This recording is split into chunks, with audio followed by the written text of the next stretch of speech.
UGM jangan ikut-ikutan, diemlah. Jangan ikut-ikutan. Karena saya tahu bahwa sebenarnya Anda tuh tidak terlibat. Tapi oknum yang terlibat. Bukan UGM as a lembaga. Saya katakan, saya bahkan sebetulnya udah apa ya, ingin sekali ketemu sama Bu Rektor, karena Bu Rektor itu sahabat saya, senior saya, beliau sangat kenal dengan saya. Waduh, katanya Bu Rektor sahabat saya. Banyak kali sahabat Tifa ini ya kan.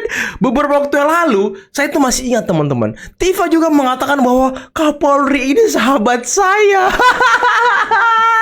Sekarang semua dijadiin sahabat sama dia ya kan. Terus si Tifa ngomong, UGM jangan ikut-ikutan, saya tahu Anda tidak terlibat. Hey, nggak bisa begitu Tifa. UGM harus menjadi saksi Tifa, saksi kunci. Karena apa? Ijazah Pak Jokowi ini kan dari UGM. Otomatis secara kelembagaan UGM harus mengklarifikasi, harus memastikan bahwa apakah ijazah itu asli atau palsu. Apakah Pak Jokowi benar-benar pernah kuliah di UGM atau tidak. Jadi Anda jangan ngomong kalau UGM tidak terlibat. Yang harusnya terlibat UGM. Yang harusnya melaporkan Pak Jokowi ke pihak kepolisian, ya UGM kalau itu terbukti palsu. Tapi selama ini apa Tifa? UGM mengatakan bahwa Pak Jokowi kuliah tamat wisuda di UGM. Case close sebenarnya. Cuma Anda ini ngotot ngeyel. Jokowi jadi presiden karena saya. Kalau bukan karena saya. Kalau ada orang ngomong saya, kasih tahu sama dia, Pak, yang selalu ngomong saya itu ada 4. Yang pertama setan, yang kedua Fir'aun, yang ketiga Korun, yang keempat siapa? Bapak.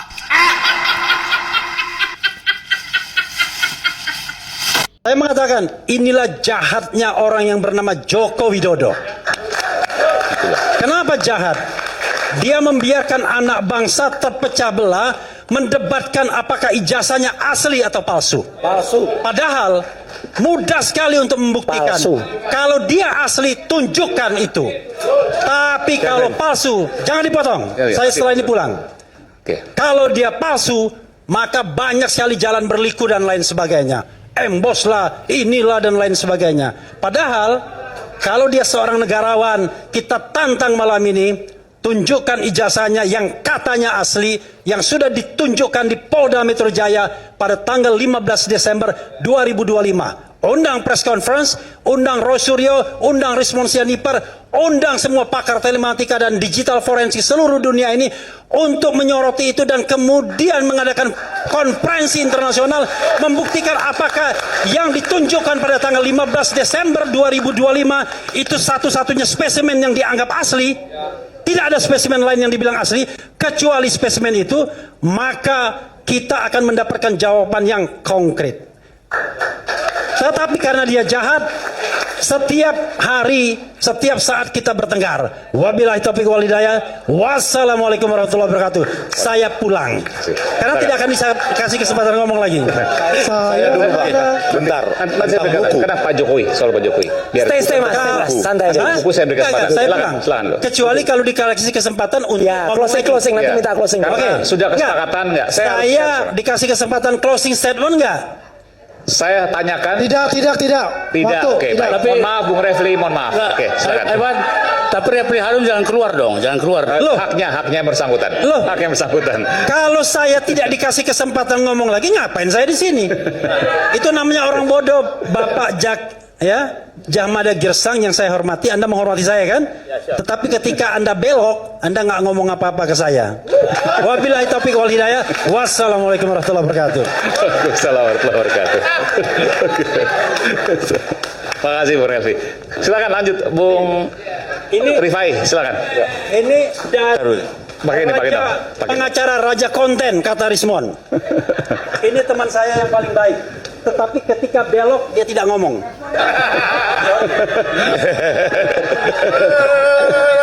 Udah. Oke. Udah. Jangan Bang, jangan. Jangan. Udah. Dia bahkan menjadi gembel sesuai dengan mubahalah yang sudah diucapkan bersama Sugi Nur. Ya Allah, Ya Allah, kalau yang saya ucapkan selama ini, kalau yang saya ucapkan selama ini, kalau yang saya tulis selama ini, kalau yang saya tulis selama ini ternyata fitnah, ternyata bohong, ternyata tidak benar, maka hancurkan hidupku, ya maka Allah. hancurkan hidupku ya Allah. Cabut keberkahan hidupku, ya Allah. Cabut keberkahan hidupku ya Allah. Hina-hinakan hidupku, ya Allah. Hina-hinakan hidupku ya Allah. Matikan aku ya dalam Allah. dalam kondisi kafir, Kufur dan mengenaskan. Tetapi ya Allah, kalau ternyata apa yang saya katakan selama ini, yang saya tulis selama ini, benar adanya, maka hancurkan, laknat, hina-dinakan, cabut berkah rumah tangganya, cabut berkah rezekinya, siapapun saja yang menantangnya, yang tidak mempercayainya. Mubahalah dua orang gila. Pada saat bermubahalah, si Bambang Tri ini masih kelihatan keren gitu ya. Waktu itu kan yang muncul soal ijazah palsu ini adalah Pak Bambang Tri, gitu kan. Nah, Pak Bambang Tri ini itu kemudian memberi kuasa ke TPUA untuk menggugat. Agar bukunya laku, dia keluar-keluar di media, mengajak tim FPI HTI untuk memfasilitasi dia keluar-keluar di media. Lalu dia mengajak tim TPUA untuk menggugat Pak Jokowi supaya bukunya laku. Sebenarnya tujuannya hanya supaya bukunya laku, teman-teman. Ketika dia mulai menggugat Pak Jokowi, pihak pengacara Pak Jokowi, waktu itu Pak Jokowi masih menjadi presiden tahun 2022, teman-teman, ini kejadiannya ya. Pengacara-pengacara Pak Jokowi tentu mulai mengumpulkan bukti-bukti bahwa fitnah yang dilontarkan oleh Bambang Tri ini bisa masuk ke dalam kasus gitu. Pihak TPUA ini terdiri dari para pembenci yang memang tumpul otaknya karena kebencian. Dia tidak mengikuti alur kenapa Bambang Tri bisa ditangkap. Menggugat melalui kan Bambang Trinya akhirnya nyatakan bersalah. Artinya apa yang digugat oleh tidak. Nah, itu coba silakan dijelaskan. Artinya konteksnya perdata pidana ini. Gitu ya. Waktu digugat itu perdata. Gitu kan. Waktu gugatan perdata nih tentang ijazah palsu ini, perbuatan melawan hukum lah. Gitu kan digugat Pak Jokowi. Kemudian ketika mulai proses berjalan ditangkap Bambang Trinya. Kemudian diproses pidana bersama-sama dengan Gus Nur. Nah, TPUA mendampingi. Gugatan perdatanya nggak dilanjutkan? Perdata nggak dilanjutkan karena ditahan bagaimana mencari bukti dan yang bersangkutan bisa terlibat. Akhirnya malah berbalik pidana ke Bambang Tri. Akhirnya pidana ke Bambang Tri. Termasuk Rizal Fadilah ini goblok. Ketika TPUA menggugat Pak Jokowi, dikatakan tidak pernah lulus SD, SMP, SMA, maka tentu pengacara Pak Jokowi mengumpulkan bukti-bukti dong bahwa apa yang mereka gugatkan itu tidak benar. Bukti-bukti terkumpul, teman-teman SD Pak Jokowi dikumpulkan, guru-guru Pak Jokowi dikumpulkan. Akhirnya gugatan mereka jelas ditolak oleh pengadilan. Apalagi bukti-bukti yang mereka ajukan hanya berupa buku si Bambang Tri ini, dengan dokumen-dokumen yang dia rekayasa, dokumen-dokumen yang penuh dengan rekayasa dan kebohongan. Sementara dari pihak Pak Jokowi, pengacaranya memberikan bukti-bukti akurat dari sekolah Pak Jokowi SD, SMP, SMA, yang bisa diverifikasi oleh pengadilan. Sehingga memang kasus gugatan kepada Pak Jokowi nggak bisa berlanjut, orang bohong semua kok isinya. Akhirnya yang dijalankan dibaliklah. Pengacara Pak Jokowi akhirnya menggugat mereka. Ditangkaplah Bambang Tri beserta Sugi Nur yang waktu itu mereka mengadakan acara podcast berbicara tentang ijazah ini. Digugat dalam hal apa? Dalam hal menyebarkan berita fitnah, misinformasi, dan pencemaran nama baik. Ditangkap dia. Otomatis TPUA mendampingi lagi si Bambang Tri. Ketika gugatannya ditolak oleh pengadilan, gantian si Bambang Tri dan Sugi Nur digugat karena dia bikin podcast dan bukti podcast itu dijadikan barang bukti juga, ditangkaplah dia oleh polisi. Pak Jokowi masih presiden, mereka mengkurang ajari presiden. Ya modar ditangkap ya. Jadi si Riza Fadilah ini memang menyesatkan keterangan dia. Katanya bukan ini ya, karena kamu bodoh, gak ngerti ya. Nah, akhirnya Bambang Tri ditetapkan sebagai tersangka karena memang dia tidak bisa memberikan bukti apapun, sementara dari pihak pengacara Pak Jokowi bukti-bukti lengkap. Mereka memprovokasi ke ruang-ruang publik, membuat buku yang isinya fitnah. Semua buku sudah dijabarkan fitnah semua isinya. Bohong semua. Iya, baru keluar Mas. Dihukum 5 tahun setengah. Saya Bambang Tri, penulis buku Jokowi Cover 1 dan 2. Dengan ini menyatakan keyakinan saya bahwa pernyataan saya adalah benar. Jokowi tidak lulus SMA, tidak punya ijazah SMA. Walaupun saya dihukum 5,5 tahun. Bohong dia. Dihukum cuma 2 tahun, dia ngakunya 5 tahun setengah. Ini sebelahnya juga ngomong begitu. Baru keluar dari penjara, dihukum 5 tahun setengah. Dia ini gembel begini karena kena karma. Karma dari mubahalah dia. Ya, bukan karena habis keluar dari penjara. Keluar dari penjaranya udah lama. Di tahun 2024. Cuma 2 tahun di penjara. Setelah itu dia kan aktif lagi tuh di podcast-podcast. Waktu itu dengan Rismon, dengan si Sentana.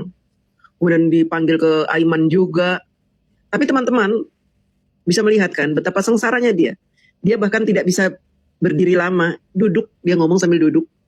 Awalnya dia berdiri tapi jalan tertatih-tatih, kemudian yang kedua dia orasi sambil duduk kayak orang stres, matanya kosong, ya.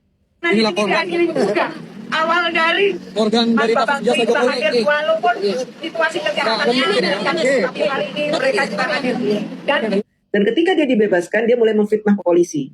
Katanya istrinya dihamili oleh polisi selama dia ditahan, terus katanya dia selama ditahan keluarganya nggak boleh menjenguk dia dan sebagainya. Fitnahan-fitnahan mulai keluar dari mulut dia yang memfitnah polisi. Tetapi dia juga tidak kapok. Setelah di penjara 2 tahun nggak kapok, dia tetap memfitnah Pak Jokowi. Terus dia datangi TV-TV, dia diundang di podcast-podcast, bercerita tentang macam-macam tentang Pak Jokowi begini. Tapi dia mengatakan mubahalah itu tanpa berhitung kepada Allah.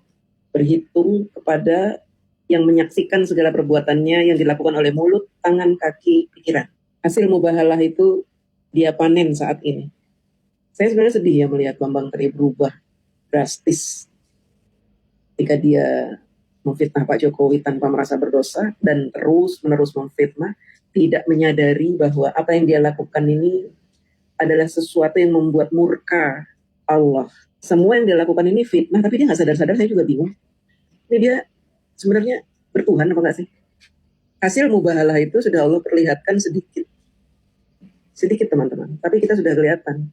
Mubahalah dari tukang-tukang fitnah yang diwakili oleh Bambang Tri ini sudah terjadi. Kita bisa lihat dan kehidupannya hancur Bambang Tri. Ditinggal pergi istrinya. Istrinya pergi. Hidupnya hancur-hancuran.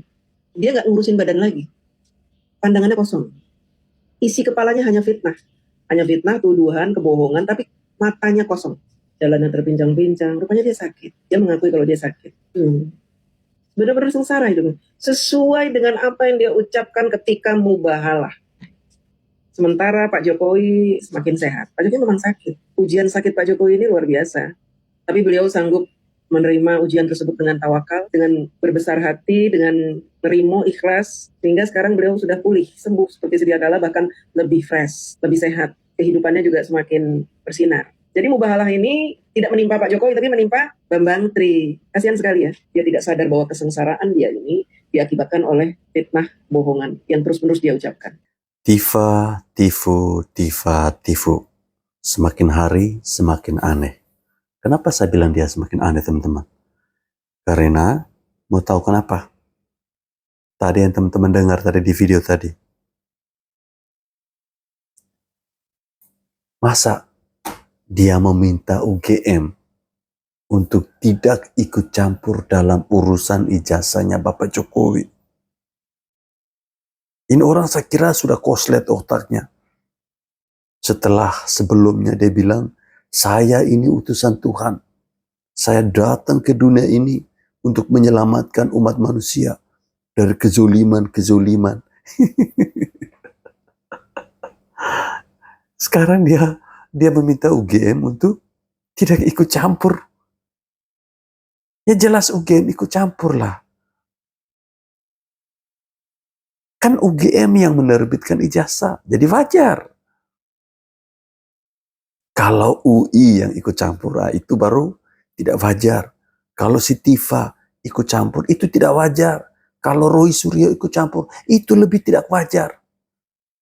Karena kalian-kalian ini ngurusin ijazahnya Bapak Jokowi, yang bukan tugas kalian. Yang satunya dokter, yang satunya ahli video-video porno, kok tiba-tiba ngurusin ijazah? Ini gimana sih? Ya Roy Suryo kan kita tahu ya, kalau ada kasus-kasus video porno pasti yang muncul di TV dia. Tapi tiba-tiba saja dia jadi ahli telepancika. Kok telepancika sih? Telematika. Tele yang berteler-teler. Sudahlah. Jangan Anda bikin gaduh negeri ini. Biarkan pemerintah ini berjalan tanpa ada halangan. Apalagi dari Anda ini. Dari si Tifa-Tifu ini. Ya kan teman-teman? Aneh kan?